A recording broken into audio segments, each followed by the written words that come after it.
The reason poor people don't like rich people is that when you are broke, you think if you had money, you'd have everything. But poverty doesn't escape anybody. You can have money and still have misery.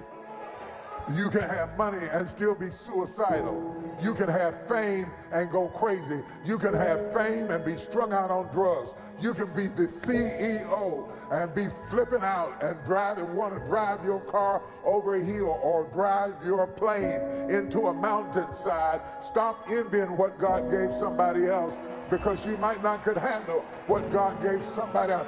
The truth of the matter is, when I asked about need, everybody in here should have jumped up, because everybody in here needs something.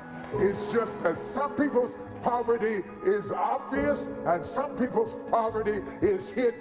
But you still, one woman had an empty cupboard and the other woman had an empty womb, but empty is just empty any way you cut it.